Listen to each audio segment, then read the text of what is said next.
안녕하세요. 여러분 반갑습니다. 오늘도 하루 잘 보내셨죠? 자, 31강 한번 들어가 보겠습니다. 31강 어제 이제 우리 합병 구조조정을 하고 있는 중이잖아요. 그래서 오늘은 제가 문제를 한두 개 같이 한번 풀어보도록 하겠습니다. 합병과 관련되는 것인데요. 이 문제는 이제 변시 5회에 나왔던 문제고 2016년에 나왔었던 거네요.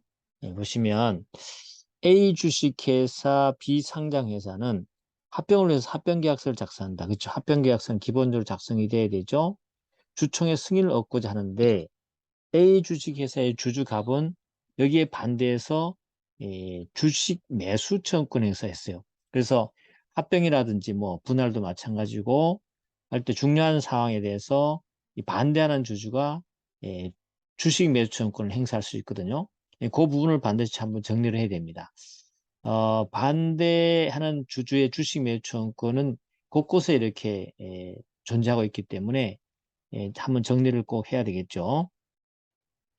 자, 1번 가보겠습니다. 갑이 주식 매수 청구권 행사하기 위해서는 합병 주주총회 일전에 주주총회 하기 전에 A 주식회사의 합병에 반대하는 의사를 서면으로 통지해야 된다. 뭐 지난번에 한번 봤던 거죠? 서면으로 통지해 줘야 돼요. 그래서 이제 문제 나올 거나 함정팔 때는 그렇죠. 주주총회 참석해서 반대 의사를 표시해야 된다. 틀린 말입니다. 알겠죠? 서면으로 통지하면 돼요. 이렇게 하면 되고 맞는 말입니다. 두 번째, 2번. 갑이 주식 매수권 행사하기 위해서는 합병을 승인하는 주총회 결의일로부터 20일 이내에 주식의 종료와 수를 기재한 서면으로 A 주식회사에 청구해야 된다. 그죠? 합병, 이제, 합병을 승인한 주총회 끝나버렸잖아요. 그죠? 반대 표시를 했고, 주총회 승인이 끝나버렸죠. 그럼 그날로부터 20일 이내에 서면으로 내 주식 사라라고 청구할 수 있습니다. 맞는 말이에요. 알겠죠? 그래서 두 개의 조문이죠. 522조의 3에 나오는 조문이니까 기억을 해두시면 되겠습니다. 자, 그럼 정리를 좀 해보면 합병 반대 주주의 주식 매수 청구는 합병에 관한 이사회 결의가 있어요. 요 이사회 결의를 먼저 하잖아요. 그죠? 이사회 결의하고 그 다음에 이제 주총회 승인을 할 거 아니에요. 그죠? 근데 주총회 승인하기 전에 반대 주주의 주식 매수 청구권이 있어야 됩니다. 그래서 이 이사의 결의가 있게 되면 이제 우리가 합병하겠다는 내용이 드러난 거기 때문에 여기에 이제 반대를 해야 되는 거죠. 반대하는 주주는 물론 이제 의결권이 없거나 제한되는 주주도 다 포함된다는 겁니다. 알겠죠? 포함됐는데 반대하는 주주가 뭘 해야 되냐? 주주총회 전입니다. 주주총회 지나면 안 돼요. 주주총회 전에 회사의 서면으로 반대 의사를 통지해야 됩니다. 알겠죠? 통지해야 된다. 그리고 결의일 후 20일 이내에 서면으로 내 주식 사라고 청구하면 되겠죠? 됐습니다. 3번 가보시면 갑이 주식 매수청구권을 행사하는 경우에 A 주식회사가 주식 매수 청구를 받은 날로부터 2개월 이내에 주식 매수 가액이 확정되지 않으면 2개월이 경과한 후에도 A 주식에서는 이행지체 책임을 지지 않는다. 이 문제 굉장히 중요한 문제죠. 이게 그동안에 어떤 그 법리가 구성되지 않았는데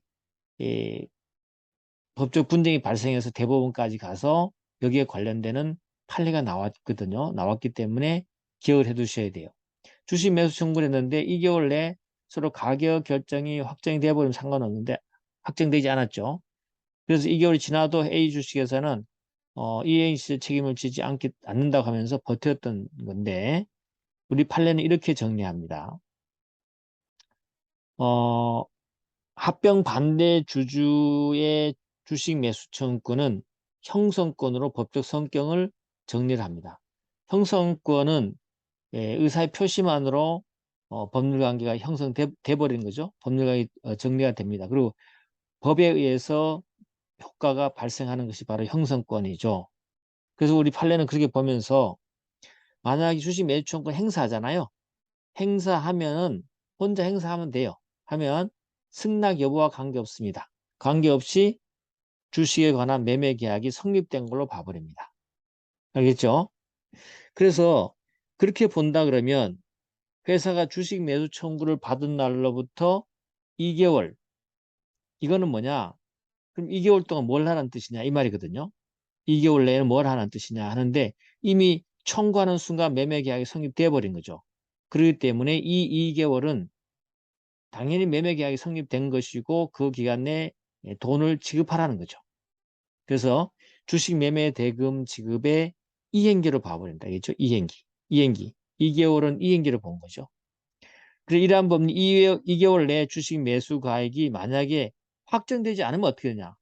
라고 했지만 판례는 확정되지 않았다 하더라도 똑같이 주식 매매 대금의 지급 의무 이행기다. 그래서 만약에 회사가 그 기간 내 금액을 지급하지 않는다. 그랬을 때는 그 기간이 경과되면 회사에 대해서 지체 책임이 발생하고 지체 책임을 물을 수 있습니다. 알겠죠? 그렇게 정리됐다. 정리를 한번 다시 한번 해보면 이 주식 매수청구권의 법적 성격은 뭐냐? 이거는 형성권이다. 회사의 승낙 여부 관계없이 매매 계약이 성립되어 버린다. 청구하면 그러면 회사의 주식 매수 기간은 언제냐? 매수 기간은 매수 청구 기간이 종료한 날로부터 2개월 내 반드시 주식을 매수해야 된다는 거죠. 그러면 만약에 2개월 내 매수 기간을 주어졌는데 법에 의해서 이 2개월의 매수 기간의 성격은 주식 매매 대금의 지급 의무의 이행이다. 매매 계약이 성립되었으니까 빨리 돈 주라는 얘기죠. 알겠죠? 설령 2개월 이내 주식 매매 가액이 매수 가액이 확정돼 있지 않다 하더라도 이거는 이행기로 보겠다. 라는 게 판례. 꼭 알아두셔야 됩니다. 자, 4번 가보시면 주식 매수 가액은 A 주식회사와 갑의 협의에 의하되, 갑의 협의에 의하되, 그죠? 그래서 다시 말해서 회사법에 나오는 주식 매매 가격을 정해야 되는 경우가 있어요. 있죠? 몇 군데 있습니다. 있을 때 이 매수 가격은 어떻게 정하냐 할 때 동일합니다. 거의. 어, 일단 먼저 당사자 간에 협의를 합니다. 알겠죠? 협의를 하고 매수 청구 협의하고 난 다음에 협의 30일 협의가 이루어지지 않잖아요. 그죠? 일단 30일 내 협의가 이루어지지 않으면 법원에 청구해서 법원이 정상 참작해서 결정하도록 돼 있어요. 근데 여기 지문을 잘 보시면 이게 굉장히 어렵게 느껴졌던 부분이에요. 여기서 답을 찾기가 쉽지 않아요. A 주식회사가 주식 매수 청구를 받은 날로부터 주식 매수 청구 받은 날로부터 협의가 이루어지지 않으면 법원에 청구할 수 있다. 이게 좀 문제가 있는 거죠. 알겠죠? 요겁니다. 매수 청구를 받은 날로부터가 아니에요. 매수 청구를 받은 날로부터가 아니고 법정을 보시면 매수 청구 기간이 종료하는 날로부터 30일 이내죠. 매수 청구 기간 20일 있잖아요. 그죠? 그 기간이 종료하는 날로부터 30일 내에 협의를 해본다는 거죠. 종료한 날부터 협의가 이루어지지 않았을 때는 한다는 뜻입니다. 그래서 이 부분이 함정 판건데 굉장히 어렵게 느껴졌습니다. 주식 매수 청구받은 날로부터가 아니에요. 법조문은 이렇게 돼 있죠. 매수 청구 기간이 종료하는 날로부터 30일 이내 매수 가격 협의가 이루어지지 않는 경우에는 회사 또는 주식의 매수를 청구한 주는 법원에 대해서 매수 가액의 결정을 청구할 수 있다. 이렇게 나와 있어요. 이해됐죠? 그거 하나 좀 기억해 주시기 바랍니다. 그래서 매수 가액 결정은 협의가 먼저라고 했죠? 30일 내 협의가 없으면 법원에 매수 가액 결정 청구를 할 수 있습니다.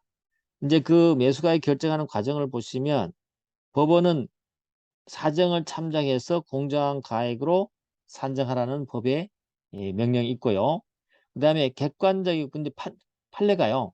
그럼 좋다. 법은 그렇게 돼 있지만 우리가 사정 참작하는 걸 어떻게 하느냐 하면서 자기네들이 그 참작하는 과정을 판시를 해줬어요.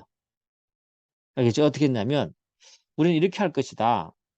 객관적이고 정상적인 실예가 있다면 우리는 거기에 따라갈 것이다. 왜? 신뢰가 가장 중요한 거죠. 그죠? 관행이 가장 중요한 거죠. 그 신뢰가 있으면 우리는 그 거래 가격을 결정할 것이다. 만약에 없다면 우리는 우리가 판단할 수 없기 때문에 감정인의 감정 결과에 따라서 판단할 것이다. 근데 상대방이 이제 감정가도 인정할 수 없다고 하니까 판례는 뭐라고 하냐면 그 감정 결과가 경험치나 논리 법칙에 반하지 않는 한 적법하다. 적법하다. 그렇기 때문에 우리는 거기에 따라가도 문제 없다라고 판례가 얘기해 준 게 있기 때문에 이걸 여러분이 하나 기억을 해주면 좋겠네요. 자, 넘어가셔가지고 5번 가보시면 법원이 주식의 매수 가액을 결정하는 경우에 법원은 위 주식에 관해서 객관적 교환 가치가 적정하게 반정된 정상적인 거래 신뢰가 있으면 어떻게 한다 했죠? 그 거래가의 시가로 보아서 매수 가액을 결정한다. 맞는 말이죠. 맞는 말이죠. 알겠죠? 이렇게 정리되는 겁니다. 그래서 먼저 교환 가치가 적정하게 반영된 거래의 신뢰를 가지고 그게 없다면 우리가 어떤 데죠? 여러 가지 평가 방법을 활용할 수 있겠지만 여러 가지 공정하게 가액을 산정한다.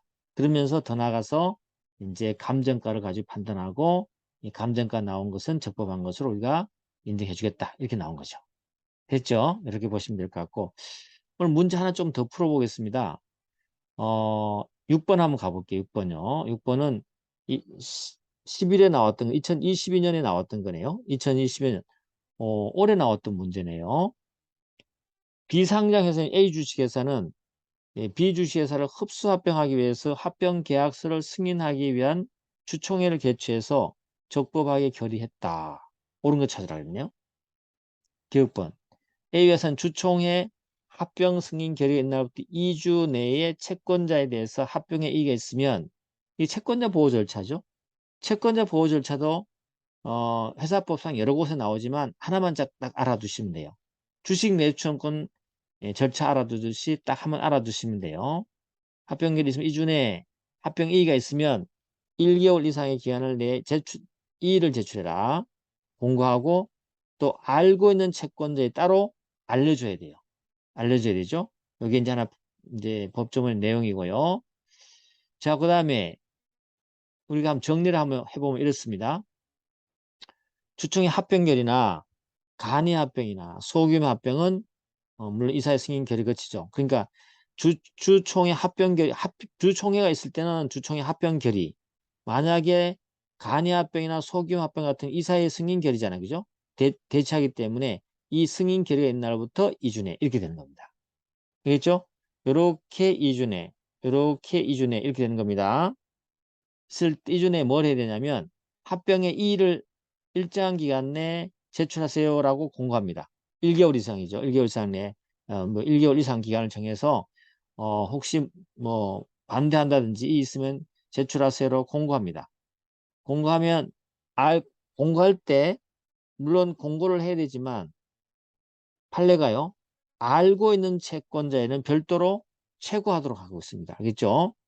설령 더 나아가서 대표이사 개인이 알고 있는 채권자도 포함해서 알려줘라. 개인이 알고 있더라도. 그렇죠? 알려줘라. 알려줬음에도 불구하고 아무런 이의서를 제출하지 않으면 그 기간 내에 승인한 것으로 보고요. 만약에 이의를 제출하면 채권자의 만족을 줘야 되겠죠. 아예 돈을 갚아버린다든지 아니면 담보를 제공한다든지 아니면 재산을 신탁해서 그 채권자를 만족시켜주면 되겠죠. 그렇죠? 그렇게 하면 됩니다. 두 번째는 A 회사가 B 회사 주식의 합병 대가의 일부를 신주 대신 금전으로 제공하는 경우 그죠? 라도 B 회사의 최대 주주가 보유한 B 회사 주식에 대해서는 신주만을 배정해야 된다. 그런 거 없어요. 신주만을 배정한다는 그런 원칙은 없습니다. 소멸되는 회사의 주주에게 신주만 배정해야 된다. 이런 거 없어요. 그런 원칙은 합병에는 없다. 알겠죠? 없다. 그래서 틀린 겁니다. 그 다음에 디귿번. 우리 합병할 때 합병 비율이 현재 불공정하면 합병의 무효의 사유가 법조문에 명확하게 나와 있지는 않거든요. 나와 있지 않은데 합병의 판례가 이제 주로 얘기를 해줍니다. 대표적으로 합병의 비율이 현저하게 불공정하면 무효 사유로 봅니다. 알겠죠? 그 대표적인 예가 하나 되는 것이고 그 다음에 리을본 가보시면 합병 무효 판결이 만약에 무효소가 들어가서 판결이 확정되잖아요. 그럼 합병 등기 후 합병 판결 그죠? 판결 확정 전에 이루어진 A 회사의 자산 처분은 효력을 상실한다. 그렇지 않습니다. 이 원칙 따라 두셔야 되죠. 합병 무효소의 승소 판결이 확정되면은 비소급입니다. 소급하지 않고 장래효를 가지게 되는 거죠. 그래서 합병 무효 판결의 효력에 대한 내용도 알고 있어야 되죠. 그래서 아예 조문에도 그렇게 나와 있죠. 판결 확정 전에 생긴 회사 사원 제3자 권리 의무에 영향을 미치지 않는다. 비소급효 장래효를 하고 있다는 거요. 그래서 전체적으로 한번 검토를 해보면 이렇습니다. 만약에 합병 무효 판결의 효력이 나오잖아요. 그죠? 그러면 본점지점 소재지에서 존속 회사는 변경 등기를 해야 될 것이고 신설 회사는 어때요? 다시 원래 돌아오는 거니까 해산 등기를 해야 될 것이고 소멸된 회사는 다시 회복이 돼야 되겠죠. 회복 등기를 하게 됩니다. 그리고 효력은 대세적 효력이기 때문에 이제 동일한 사안 가지고 다툴 수는 없는 것이고요.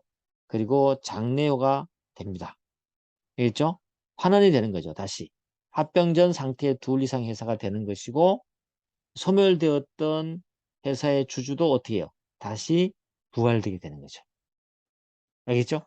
이런 건 이제 합병 무효 판결과 관련되는 거. 이렇게 계속 이렇게 문제에서 지문으로 여러 가지 다양하게 물어보고 있기 때문에 이런 정도는 여러분이 기억해 두시면 좋겠습니다.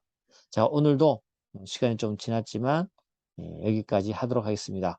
수고했습니다.